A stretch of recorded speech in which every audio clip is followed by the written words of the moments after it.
மக்களோட சேர்ந்து அங்க இருக்கிற நிர்வாகத்தை எல்லாம் பார்த்து அதுல ஒரு புலவராக இருந்தார். அவருக்குன்னு ஒரு அங்கீகாரமும் வந்து கிடைச்சது. ஆனா இது வந்து திலகவதி அம்மையாருக்கு பிடிக்கல. ஏன்னா நம்மளுடைய பரம்பரை என்னது, அது வந்து வேற சமயமே, நம்மளுடைய சமயத்தை விட்டு இன்னொரு சமயத்திற்கு நம்மளோட தம்பி போயிட்டானே அப்படின்னு தெரிந்த உடனே வந்து அவர்கள் என்ன பண்ணாங்க, நேரா சிவன் கோயில இருந்து சிவபெருமானுக்கு என்னென்ன வரங்கள்லாம் நம்ம இருக்கணுமோ எல்லா வரங்களையும் இருந்து அந்த அடியார்களுக்கு தொண்டு செய்து எப்படியாவது என்னுடைய தம்பி வந்து திருப்பி சைவத்திற்கே வரணும் அப்படின்னு சொல்லி கடுமையான வரங்களை வேண்டினார்கள். அப்படி இருக்க போய் தான் சமணர்கள் திருநாவுக்கரசர் என்ன பண்ணார், திருநாவுக்கரசருக்கு சிவபெருமான் கடுமையான ஒரு வயிற்று வலியை கொடுத்தார். அதை எதற்காக கொடுத்தார்னா, திலகவதி அம்மையாருடைய வேண்டுதலுக்கு இணங்க வந்து அவருக்கு வந்து ஒரு கடுமையான சூழ்நிலையை கொடுத்தார். அதை வந்து சமணர்களாலேயே தீர்க்க முடியவில்லை. உடனே வந்து திருநாவுக்கரசர் அப்பதான் அவருக்கு வந்து அவருடைய தமக்கையாருடைய நினைவு வருகிறது. அது வரைக்கும் சமணர்கள் கூடவே இருந்தாரு, அவங்க அரசவையிலேயே இருந்தாரு. அவருக்கு வயிற்று வலி வந்த உடனே மற்றவர்களால் தீர்க்க முடியலன்னு தெரிஞ்ச உடனே அப்பந்தான் குடும்பத்தை பற்றிய நினைப்பே அவருக்கு வருது. அப்போ வந்து அவர் வந்து அருகில் இருந்த ஒரு ஆட்களை அனுப்பி அக்காவை போய் கூப்பிட சொல்லுவாரு. அப்போ வந்து திலகவதி அம்மையார் வந்து, நான் சமணர்கள் இருக்கிற பக்கம் நான் வரமாட்டேன், அவர்கள் அமணர்கள் அப்படின்னு சொல்லி அதை வந்து தடுத்து நிறுத்திடுவாங்க. உடனே வந்து இதை வந்து திருநாவுக்கரசருக்கு வந்து அந்த ஆள் சொல்லும் போது, சரி அப்ப நானே நேரில் போறேன் அப்படின்னு சொல்லி திருநாவுக்கரசர் நேரில் போவாரு. அக்காவை பார்ப்பாரு. பார்த்த உடனே அக்காவுடைய திருவடியில விழுந்து வணங்குவாரு. இப்போதான் எனக்கு வந்து அறிவு வந்தது அப்படின்னு சொல்லி புலம்புவாரு. உடனே இந்த சிவபெருமானாலதான் நீ வந்து மீண்டும் சைவத்திற்கு வந்திருக்க, நீ வந்து பதிகத்தை பாடு, நீ பதிகம் பாடினா இந்த உனக்கு இருக்கிற வயிற்று வலி வந்து குணமாகும் அப்படின்னு சொல்லும் போது, கூற்றாய் இனவாறு விளக்ககளிர் அப்படிங்கிற அந்த பதிகத்தை பாடுவாங்க. கூற்றாய் இனவாறு விளக்ககளிர் கொடுமை பல செய்தன நான் அறியே, ஆற்றே அடியே அதிகை கெடில வீரத்தானத்துறை அம்மானே அப்படின்னு சொல்லுவாங்க. உன்னை தமிழோடு இசைப்பாட மறந்தறியேன் அப்படின்னு சொல்லுவாங்க. அது ஏன் இது வரைக்கும் ஒரு சமண சமயத்துல இருந்தாரு, ஒரு நாளும் உன் நாவை உன் நாமத்தை என் நாவில் நான் மறந்தறியேன் அப்படின்னு சொல்லுவாங்க. இது வரைக்கும் அவர் இருந்தது சமண சமயம், பிற சமயத்துல இருந்தவர். அது எப்படி அவர் வந்து நான் இந்த சிவாய நம இந்த ஐந்தெழுத்து மந்திரத்தை எப்படி அவர் சொல்லியிருக்க முடியும் அப்படின்னு நம்மளுக்கு ஒரு சந்தேகம் வரும். அதுக்கு நீங்க வந்து யாழ்ப்பாணத்துல ஒரு கதைகள் வந்து செவிவழி செய்தி வந்து பேசப்படும். அங்க வந்து ஒரு பாதிரியார் இருப்பாரு. அவர் வந்து பாதிரியார்னா எல்லாம் அந்த சமயத்துல அந்த ஊர்ல இருக்கக்கூடிய எல்லாரையும் கிறிஸ்தவமா ஆக்குவாங்க. அதுதான் அவர்களுடைய இது. அப்படி வந்து அவர் அந்த ஊர்ல இருக்கிற எல்லாரையும் கிறிஸ்தவமா மாற்றும் போது ஒருத்தர் வந்து ரொம்ப கோயிலுக்கு போயிட்டு இருக்கிற ஒரு சாதாரண ஒரு இளைஞர், அந்த இளைஞரையும் வந்து டேவிட்னு சொல்லி பேரை மாத்தி அவர்களை வந்து கிறிஸ்தவ சமயத்துல மாத்திடுவாரு. ஆனா அவருக்கு வந்து முதல்ல சொல்லுவாரு, எல்லா ரூல்ஸையும் விதிமுறைகளை எல்லாம் சொல்லிடுவாரு. நீங்க வந்து ரெகுலரா வந்து இந்த சர்ச்சைக்கு வரணும், ஆலயத்துக்கு வந்து தவறாம ஆலயத்துக்கு வரணும் அப்படிங்கிற நிபந்தனைகளை எல்லாம் சொல்லிடுவாரு. ஆனா அந்த இளைஞர் என்ன பண்ணுவாங்கன்னா, அன்னைக்கு கோயில் திருவிழால எல்லா இசை கச்சேரி எல்லா சொற்பொழிவு எல்லாம் நடக்கணும்னா அதில் உட்காந்து கேட்டோடனே நேரம் போறதெல்லாம் தெரியாது. ராத்திரி நல்லா தூங்கிட்டு மறுநாள் காலையில எந்திரிக்கும் போது தான் அவருக்கு நினைவுக்கு வரும், ஐயோ நம்ம வந்து பாதிரியார் கூப்பிட்டாரே, நம்ம போயிருக்கணுமே, நம்ம தவறு பண்ணிட்டோம் அப்படின்னு சொல்லி வருந்தி அந்த தவறுக்கு மன்னிப்பு கேட்கறதுக்காக பாதிரியாரை போய் சந்திச்சு நான் அப்படி மறந்துட்டேன் அப்படின்னு சொல்லி சொல்லுவாரு. அப்போ என்ன டேவிட் இயேசுவை மறந்தலையோ அப்படின்னு அந்த பாதிரியார் கேட்பாரு. அதற்கு அந்த இளைஞன் சொல்லும் போது, சிவசிவா இயேசுவை மறப்பினோம் அப்படின்னு சொல்லுவார். இது வரைக்கும் அவர் வழியா வந்த அந்த சமயத்தை அவர்களால் மறக்க முடியாது. என்னதான் நம்ம வந்து இன்னொரு சமயத்துக்கு மாறினாலும் அந்த சமயத்துல ஒரு சின்ன வயசுல அவங்க அக்காவோட கோயிலுக்கு போய் வந்து இருந்திருப்பாங்க இல்லையா, அந்த கோயில்ல ஏதாவது மணி அடிக்கும். அந்த மணி அடிக்கும் போது இப்ப இந்த நேரத்துல இந்த பூஜை நடக்கும்னு திருநாவுக்கரசர் நிச்சயமா நினைச்சிருப்பாரு. அதனால கூட அவர் அப்படி சொல்லியிருக்கலாம், தமிழோடு இசைப்பாட மறந்தறியேன் அப்படின்னு, ஒரு நாளும் நாமத்தை என்னாவில் மறந்தறியேன் அப்படின்னு அவர் சொல்லுவார். இப்படி அந்த பதிகத்தை முழுக்க பாடி முடிச்சவங்க அவருடைய வயிற்று வலி இருக்கும். அதுக்கு பிறகுதான் சிவபெருமானே வந்து நாவுக்கரசர் அப்படிங்கிற ஒரு பெயரை வந்து சிவபெருமான் சூத்துறார். இதுக்கு பிறகு நீங்க பாத்தீங்கன்னா சைவத்தில் இப்போ நுழைஞ்சிட்டாரு. முறைப்படி இவருக்கு வந்து ஒரு டீச்சர் மாதிரி கொடுக்கணும். அது யாரை கொடுக்கலாம் அப்படின்னு பார்க்கும்போது திலகவதி அம்மையார் தான் திருவாளன் திருநீரு திலகவதியார் கொடுப்ப அப்படின்னு சேக்கிலார் இடத்துல முதல் அந்த காலத்துல ஆண்கள் தான் கொடுப்பாங்க. ஆனா இந்த இடத்துல ஒரு பெண்களையும் வந்து திருநீர் கொடுக்குற இடத்துல வச்சிருக்கிறார். இது வந்து ஒரு புரட்சியாக பார்க்குறது. திருவாளன் திருநீரு திலகவதியார் கொடுப்ப உடனே நம்ம அக்கா தான் கொடுக்குறாங்க அப்படின்னு சொல்லி அக்காவை தேர்ந்து தம்பி வாங்குற மாதிரி வாங்க. பெருவாழ்வு வந்ததென அதை பணிந்து வாங்கினார் அப்படின்னு சேக்கிலார். ஏதோ ஒரு பெருவாழ்வு கிடைத்த மாதிரி அதை பணிந்து திலகவதியாருடைய திருவடியில விழுந்து வணங்கி அந்த திருநீரை பெற்றுக்கொண்டார், சைவத்தில் நுழைந்தார் அப்படின்னு பார்க்கிறோம். அப்போ இந்த இடத்துல திருநாவுக்கரசர் செய்த புரட்சி, திலகவதி அம்மையார் அவர்கள் செய்த புரட்சியையும் நம்ம பார்த்துருக்கோம். அதுக்கு பிறகு சுந்தரமூர்த்தி நாயனார் ஒரு புரட்சி பண்றார். இவர் தான் வந்து காப்பியத்தினுடைய கதாநாயகன். ஏன் கதாநாயகனா எப்படி மாறினார் அப்படின்னா, இவர் பாடிய அந்த திருத்தொண்டர் தொகை தான் அதற்கு காரணம். இவர் பாடிய அந்த தொகை நூலை வைத்துதான் சேக்கிலார் வந்து விரி நூலாக திருத்தொண்டர் புராணம் இயற்றுகிறார். தில்லைவாழ் அந்தனர்தம் அடியார்க்கு மொழியே திருநீல கண்டத்து குயவனார்க்கு அடியே இல்லையே எண்ணாத இயற்பகைக்கும் அடியே இளையான்றன் குடிமாறன் அடியார்க்கும் அடியே பத்தராய் பணிவார்கள் எல்லாருக்கும் அடியே பரமனையே சார்வார் அடியார்க்கும் அடியே முப்பாலும் திருநீர் பூசுவார்க்கும் அடியே தொகை அடியார்கள் 7 பேரையும் அதை வரிசைப்படுத்தி ஒவ்வொரு அடியார்களுடைய பெயருக்கும் ஒரு வரியில ஒன்லைன் ஸ்டோரி பாடினவர் சுந்தரமூர்த்தி நாயனார். அந்த ஒரு வரி கதையை வந்து விரிச்சு ஒரு புராணமாக பாடினார் சேக்கிலார். அதனாலதான் சுந்தரமூர்த்தி நாயனாரை காப்பியத்திற்கு தலைவனாக வச்சிருக்கிறார். இதுல வந்து சேக்கிலாரும் வந்து ஒரு புரட்சி பண்றார். இதுவரைக்கும் இலக்கியத்துல அடியார்களை முன்னிறுத்தி யாருமே வந்து ஒரு இலக்கியம் பாடல. அப்படியே பாடினாலும் அவர்களை கதாநாயகர்களாக வைக்கிறார். ஒரு மன்னனையோ ஒரு புலவரையோ அப்படிதான் கதாநாயகர்களாக இலக்கியத்தில் வச்சிருப்பாங்க. ஆனால் முதல் முறையாக சேக்கிலார் வந்து இந்த இடத்துல ஒரு தொண்டரை முன்னிறுத்தி ஒரு காப்பியத்தை பாடியதோடு மட்டுமல்லாமல் அவரை கதாநாயகனாகவும் மாற்றியிருக்கிறார் அப்படின்னு பார்க்கிறோம். இன்னொரு சமயத்துல நீங்க போனீங்க அப்படின்னா அந்த சமயத்துல உள்ள கடவுளை ரொம்ப முக்கியத்துவமா கொண்டாடுவாங்க. அந்த சமயத்துல உள்ள கடவுளை வில்லன்னு சொல்ல மாட்டாங்க. ஆனா இந்த இடத்துல பெரிய புராணத்தை ஒரு காப்பியமா படிக்கும் போது சேக்கிலார் சிவபெருமானை வில்லனாக கொடுக்கிறார். சிவபெருமான் வந்து டபுள் ரோல் பிளே பண்றாரு. முதல்ல வில்லனா இருப்பாரு, அதுக்கு பிறகு அவங்களுடைய சோதனை எல்லாம் கடந்து வந்து அவர்கள் சாதனை புரியும் போது அந்த வில்லன்ல இருந்து விலகி இறைவனாக அவருக்கு அருள் பாலிச்சு அவர்களுக்கு நாயனார் அப்படிங்கிற பதவியை கொடுத்துருவார். அப்போ முதன்முறையாக ஒரு சமயத்துல இறைவனை வில்லனாக கொண்ட ஒரு காப்பியம் அது இந்த பெரிய புராணம் தான். இப்படி சேக்கிலாரும் வந்து புரட்சிகளை பண்றாரு. அது மட்டும் இல்லாம சேக்கிலார் இன்னொரு புரட்சிகளும் பண்றாரு. இன்னைக்கு நம்ம வந்து தமிழ்நாடுன்னு பேரை சொல்றோம் இல்லையா, இதை வந்து கிபி 12ஆம் நூற்றாண்டுல சேக்கிலார் தமிழ்நாடு அப்படிங்கிற பேரை சொல்றாரு. சேர நாடு, சோழ நாடு, பாண்டி நாடு, தொண்டை நாடு இப்படிலாம் இருக்கும்போது தமிழ்நாடு அப்படின்னு ஒரு கனவு கண்கிறாருன்னா அது எவ்வளவு பெரிய ஒரு விஷயம். இதே கனவு தான் வந்து இளங்கோவடிகளும் வந்து இந்த கனவை மேற்கொள்கிறார். முடிகள் வேந்தல் மூவருக்கும் உரியது அடிகள் நீரே அருளுக அப்படின்னு பாயிரத்துல சொல்லுவார். முடிகள் வேந்தல் மூவேந்தர்களையும் இணைக்கிறாங்க. எதற்காக அப்படி மூவேந்தரையும் இணைக்கணும் அப்படின்னா, நம்ம தமிழ்நாட்டை ஆளாதவர்கள் இல்லவே இல்லை. முதல்ல பாத்தீங்கன்னா ஆரியர்கள், அதற்கு பிறகு களப்பிரர்கள் அப்படின்னு சொல்லி வந்தாங்க. அதுக்கு பிறகு முகலாயர்கள், அதுக்கு பிறகு கிறிஸ்தவர்கள், ஆங்கிலேயர்கள், இப்படி தமிழ்நாட்டை எல்லாரும் ஆண்டாங்க. இதுக்கெல்லாம் காரணம் எதுவா இருக்கும் அப்படின்னு பார்த்தோம்னா, பாண்டி நாடு, சேர நாடு, சோழ நாடு அப்படின்னு பிளவுபட்டு கிடக்கிறது தான்.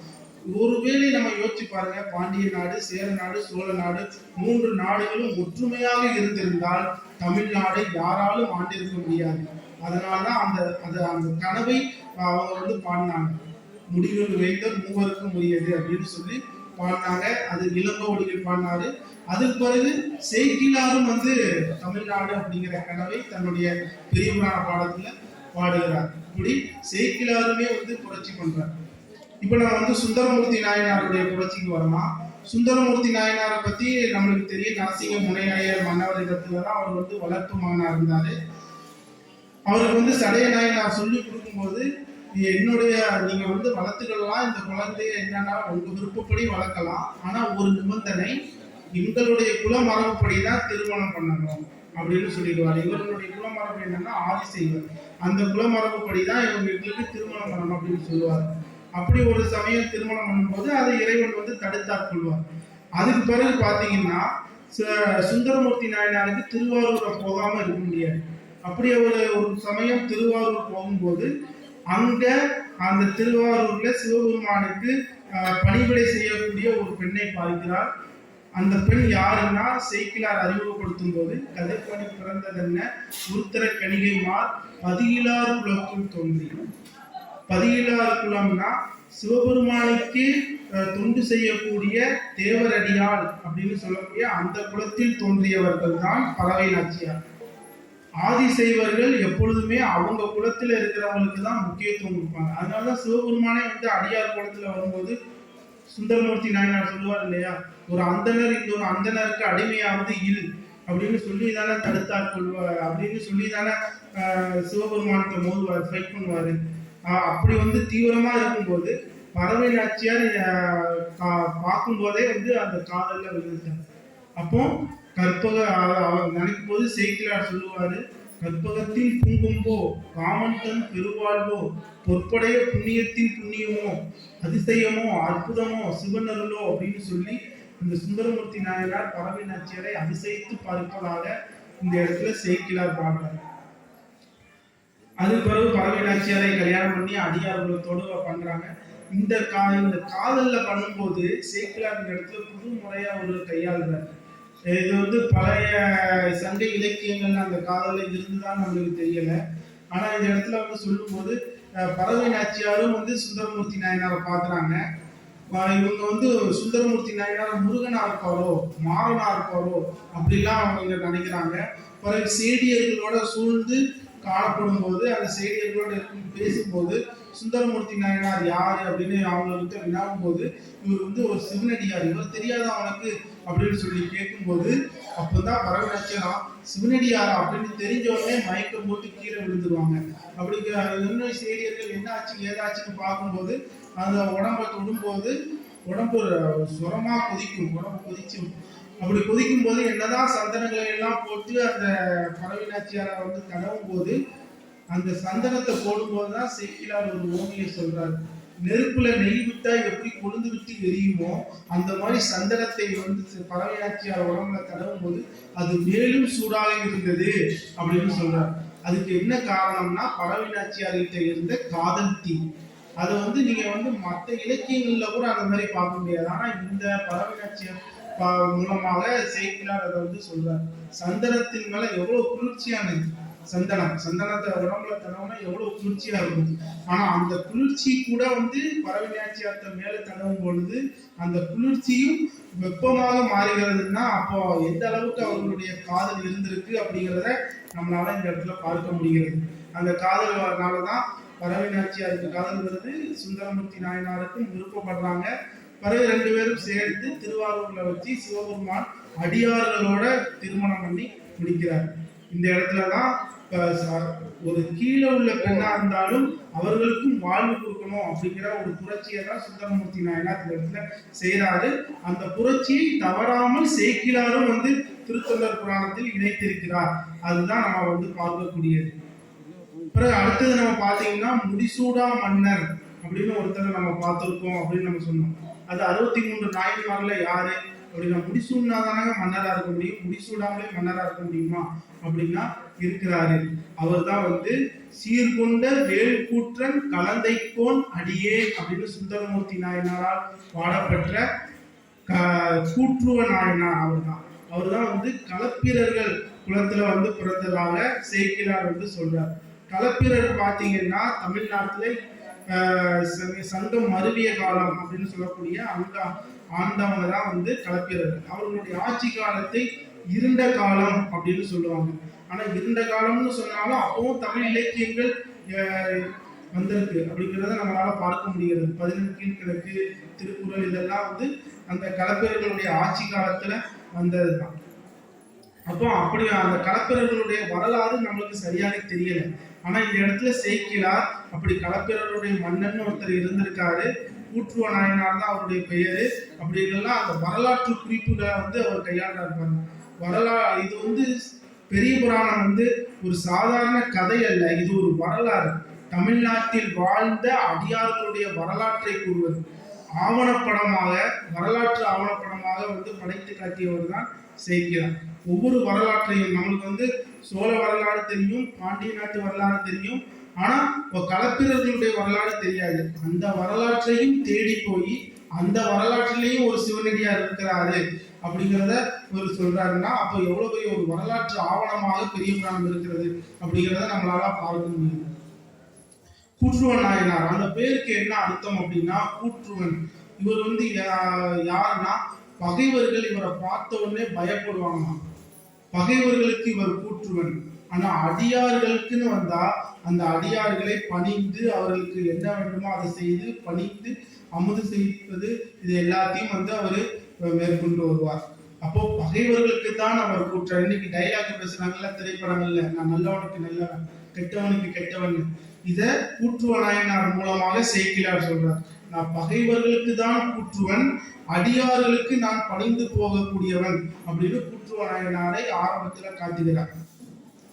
அடுத்தது பாத்தீங்கன்னா, நிறைய பகை மன்னர்கள் கூற்றுவனாயனாரை பார்த்தோன்னே பயப்படுவாங்க. ஆனா என்ன, இவர் ஒரு குறுநில மன்னராக இருக்கிறார். அப்போ இவர் வந்து மன்னர் ஆகணும்னா தில்லைவாழ் அந்தணர்கள் கிட்ட இருந்து முடிசூரோடு பட்டம் வந்து வாங்கணும். அப்படி வாங்கினா இவர் மன்னர் ஆயிடலாம். ஆனா இவர் வந்து மன்னர் ஆகும் போது பாத்தீங்க அப்படின்னா, இவருக்கு அதுல ஒரு சிக்கல். தில்லைவாழ் அந்தணர்கள் எப்பொழுதும் சோழ நாட்டை சார்ந்தவர்களுக்கு மட்டும்தான் முடிசூட்டு நிகழ்த்துவார்கள். இவர் வந்து மற்ற யாருமே வந்து தில்லைவாழ் அந்தணர்கள் சூழ மாட்டாங்க. அதுதான் அவர்களுடைய மரபு. அந்த மரபுல நின்றார்கள். என்ன பண்றாரு, கூற்றுவனாயனார் கேட்கிறாரு. கேட்டோம்னா அவங்க வந்து மறுப்பு தெரிவிக்கிறாங்க. தெரிவிச்சோம்னா வந்து மறுப்பு தெரிவிச்சிட்டோமே அப்படின்னு சொல்லிட்டு அதுக்காக வருந்தி அந்த தில்லைவாழ் அந்தணர் மகுடத்தை வந்து ஒருத்தர்த்த வந்து கொடுத்துட்டு அவருக்கு சேர நாட்டுக்கு போயிடுறாங்க. ஐயோ இவர் ஏன்னா கூற்றுவனாயனார் வந்து பகைவர்களுக்கு துன்பம் கொடுக்கக்கூடியவர்னு பார்க்கணும். ஏதோ வந்து முடிசூட்டலைன்னா நமக்கு துன்பம் கொடுத்துருவாங்களோ அப்படின்னு பயந்துட்டு அதற்குரிய பொறுப்போட வந்து மணிசூழல் மகுடத்தை கொடுத்துட்டு தில்லைவாழ் அந்தணர்கள் வந்து சேர நாட்டுக்கு போயிடுவாங்க. போகும்போது ஐயோ நம்மளால வந்து தில்லைவாழ் அந்தணர்கள் கஷ்டப்படுறாங்களே, நம்மளால இவங்க வந்து பயந்து போறாங்க அப்படின்னு தெரிஞ்சு இவர் என்ன பண்ணுவாருன்னா, அன்னைக்கு வந்து சரி நம்மளுக்கு இது வேண்டாம், நம்மளுக்கு வந்து இறைவனுடைய திருவடி தான் சிறந்த பேரு அப்படின்னு தெரிந்து என்ன பண்ணுவாரு, அந்த திருவடி தான் நம்மளுக்கு சரியான பேர் அப்படின்னு தெரிஞ்சு நிம்மதியாக அந்த இரவுல அவருக்கு என்ன பண்ணுவாரு தெரியுமா, இறைவன் கூற்றுவனாயனாருக்கு திருவடி சூட்டுவார். அந்த திருவடியவே கூற்றுவனாயனார் திருமுடியாக கொண்டார் அப்படின்னு பார்க்கணும். இதன் மூலமாகத்தான் இவர் வந்து உலகையே ஆண்டார் இது சேக்கிழார் சொல்றார். அந்த திருவடியவே திருமுடியாக கொண்டு உலகையே ஆண்டார் அப்படின்னு கூற்றுவனாயனார் கிட்ட இருந்து நம்ம சேக்கிழார் சொல்றார். முடிசூடா மன்னராக மன்னர்கள் தில்லைவாழ் அந்தணர்கள் தான் பெறணும். ஆனா இறைவனுடைய திருவடியவே வந்து திருவடியாக சூட்டி கொண்டார் கூற்றுவனாயனார் அப்படின்னு நம்மளால பார்க்க முடியுது. முடிசூடா அப்படி திருஞான சம்பந்தர் செய்த புரட்சி, திருநாவுக்கரசருடைய புரட்சி, அதுக்கு பிறகு பாத்தீங்கன்னா திலகவதி அம்மையாருடைய புரட்சி, கூற்றுவனாயனாருடைய முடிசூடா மன்னர் அப்படிங்கிறத நம்ம பார்த்தோம். அடுத்தது பாத்தீங்கன்னா சின்ன சின்ன நாயன்மார்களும் வந்து புரட்சிகள்ல ஈடுபட்டு, அப்புதியடிகள் வந்து அந்தணர் குலத்தில் பிறந்தவர் தான். அவர் ஒரு அந்தணர் குலத்தில் பிறந்தவர். அந்தணர் குலத்தில் பிறந்த அப்புதியடிகள் வேளாளர் குலத்தில் தோன்றிய திருநாவுக்கரசரை குருவாக கொண்டு வழிபட்டு வந்தார்.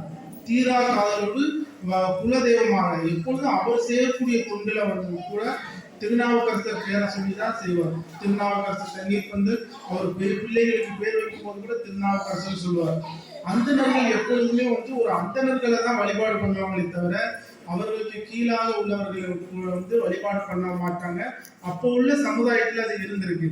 ஆனா இந்த இடத்துல அப்புதியடிகள் என்ன பண்றாரு, அந்தனராக இருந்தாலும் அவரும் ஒரு சிவனடியார், நானும் ஒரு சிவனடியார். சிவனடியார்னு பார்க்கும் பொழுது ஒரே குலம் அப்படின்னு தெரிந்து திருநாவுக்கரசரை தன்னுடைய குருவாக மாற்றிக்கொண்டார் அப்படின்னு பார்க்க முடியுது. இதுல இருந்து நீங்க பாத்தீங்கன்னா அந்தனர், அரசர், வேளாளர், வணிகர் அப்படிங்கிற இந்த 4 குலங்களும் இருந்திருக்கு. இது வந்து எல்லா இடத்துலயும் தான் இருந்திருக்கு. வடக்கையும் இருந்திருக்கு, தமிழ்நாட்டிலையும் இருந்திருக்கு. ஆனா தமிழ்நாட்டுல என்ன விசேஷம்னா, நாம இந்த குலத்துக்கு முக்கியத்துவம் கொடுக்கல அப்படிங்கிறதுதான் விசேஷமான ஒன்று. அதனால திருமூலர் சொல்றாரு, ஒன்றே குலம் ஒருவனே தேவன் அப்படின்னு அவர் சொல்றாருன்னா, நம்ம வந்து குலத்துக்கு முக்கியத்துவம் கொடுக்காம எல்லாரும் சிவனடியார் அப்படின்னு பார்க்கும்போது எல்லாரும் ஒரே குலம் அப்படின்னு பார்க்கணும் அப்படின்னு சொல்றாரு. அது மாதிரி திருநீல நக்கர், அவரும் ஒரு அந்தனர் குலத்துல பிறந்தவர் தான். அவர் ஒரு சமயம் வந்து சிவபெருமானுக்கு வழிபாடு செய்கின்ற பொழுது, அப்படி வழிபாடு செய்யும் போது சிவபெருமானை நோக்கி வழிபாடு செய்வாரு. அப்போ அந்த நேரம் பார்த்து சிலந்தி விழும். அதுல அம்மையார் வந்து சிலந்திக்கு மேல விளக்கணும்னு சொல்லி சிலந்தியை கையினால தொடாம, கையினால பார்த்தா அது வந்து தீண்டின மாதிரி ஆயிரும்னு சொல்லி, உயிர்கள் இடத்துல தீண்டக்கூடாது அப்படின்னு சொல்லி வாயினால ஊதுவாங்க. ஊதுன உடனே அந்த சிலந்தி போயிடும். ஆனா எச்சில் வந்து சிவலிங்கத்தின் மேல படும். அதை பார்த்தோன்னே திருநீல நக்கர் கோவப்பட்டு, நீ வந்து என் பக்கத்துல இருக்கிறதுக்கே லாய்க்கு இல்லை நீ அப்படின்னு சொல்லி என்னென்ன பேச முடியுமோ அது எல்லாத்தையும் வந்து அதை பேசுறாரு. பேசிட்டு அது பிறகு மனைவியை தனியா அங்கேயே விட்டுட்டு தனியா வீட்டுக்கு போயிருந்தாரு. அப்படி வீட்டுக்கு போனோம்னா அந்த அன்னைக்கு நாள் கனவுல சிவபெருமான் கனவில் தோன்றி, இங்க பாரு உன் மனைவி ஊதுன இடத்தை தவிர மிச்ச எல்லா இடங்களையும் எனக்கு குற்றங்களா இருக்கு அப்படின்னு சொல்லி காட்டினோம்னாதான் திருநீல நக்கருக்கு புரியுது, ஐயோ நம்ம எவ்வளவு தவறு பண்ணிட்டோம் அப்படிங்கிறது. உடனே மனைவியை போய் பார்த்து மனைவியை கையோட கூப்பிட்டு மனைவியோட சேர்ந்தே வந்து பல சிவ தொண்டுகளை செய்தார் அப்படின்னு பார்க்கிறோம். அப்படி அவர் மனைவியோட சேர்ந்து சிவ தொண்டு செய்யும் பொழுது ஒரு சமயம் திருஞான சம்பந்தர் வாராரு. கூட திருநீலகண்ட யாழ்ப்பாண நாயனார் எப்போ வருவாரு. ஏன்னா திருநீலகண்ட யாழ்ப்பாண நாயனார் என்ன பண்ணுவாருன்னா, சம்பந்தர் பதிகம் பாட இவங்க இசை வாசிக்கிறது திருநீலகண்ட யாழ்ப்பாணருடைய வேலை. அப்படி திருநீலகண்ட யாழ்ப்பாணர் நாயனார் ஒவ்வொரு திருத்தலங்களுக்கும் செல்வாரு. அப்படி செல்லும் போது அந்த நேரத்துல திருநீலகண்ட நாயனார் இல்லத்துக்கு வரும்போது திருஞான சம்பந்தரை வந்து அந்தனர் தான், அவரை வந்து வீட்டுல வந்து தனியா ஒரு இடத்தை கொடுத்து தங்க வைக்கிறாரு. திருநீலகண்ட யாழ்ப்பாண நாயனாருக்கும் ஒரு இடத்தை கொடுக்கிறார் அப்படின்னு நம்ம பார்க்க முடியுது. அவர் பாணர் குலத்தில பிறந்தாலும் அந்தனருக்கு சிவனடியார் என்பதில் ஒரே குலமாக இருக்கிறதுனால அவருக்கும் ஒரு தனி இடம் கொடுத்து வழிபாடு கொடுத்து உபசரிக்கிறார் அப்படிங்கிறத நம்மளால பார்க்க முடியுது. இப்படி நிறைய புரட்சிகள் சமுதாயத்துல ஒரு மாற்றம் ஏற்படுத்தணும் அப்படிங்கிறதுக்காக சேக்கிழார் இலக்கியத்துல இந்த மாதிரி சமுதாயத்துல மாற்றம் நிகழணுங்கிறதுக்காக ஒவ்வொரு நாயன்மார்கள் மூலமாகவும் அந்த மாற்றங்களை ஏற்படுத்துகிறார் அப்படிங்கிறத பார்க்க முடியுது. இதன் மூலமாக எல்லாரும் ஒரே குலம் அப்படின்னும், ஆடவர்கள் சிறப்பாக இருந்தால் அந்த நாடு சிறந்த நாடு இருக்கணும், கற்பு அப்படின்னா அது ஆணுக்கும் பெண்ணுக்கும் பொதுதான் அப்படிங்கிற செய்தியும் அதெல்லாம் நம்ம பார்த்தோம். அதற்கு பிறகு ஜோதிடம், இந்த ஜோதிடம் அப்படிங்கிறது நமக்கு ஒரு மனக்கவலை வந்தால் அதற்கு இறைவன் திருவடிதான் அதற்கு அருமருந்தே தவிர ஜோதிடம் அதற்கு அருமருந்து அல்ல அப்படிங்கிறத நம்ம திருஞான சம்பந்தருடைய புரட்சியிலிருந்து நம்ம பார்த்தோம். இப்படி ஒவ்வொரு நாயன்மார்கள் செய்த புரட்சிகளை எல்லாம் நம்ம தனித்தனியே பார்த்தோம். இந்த அளவில் நம்ம வந்து சிந்தனை செய்ததற்கு இறைவனுடைய திருவருள் கூட்டியுள்ளதை நினைத்து நாம மகிழ்ச்சி அடைய வேண்டிய ஒரு தருணம். கல்லாப்பிளையும் கருதாப்பிளையும் நின் ஐந்தெழுத்தி சொல்லாப்பிளையும் கசிந்துருகி நினையாப்பிளையும் துதியாப்பிளையும் எல்லாப்பிளையும் பொறுத்தருள்வாய் கட்சி ஏகம்பனை வான்முகில் வராது பெய்க மலைவளம் சுரக்க மன்னன் போன்முறை அரசு செய்க குறைவிலாதுயிர்கள் வாழ்க நான்மறை அறங்கள் போங்க நற்றவும் வேள்வி மல்க மேன்மைகொள் செய்வனின்றி விளங்குக உலகமெல்லாம். அனைவருக்கும் வணக்கம்.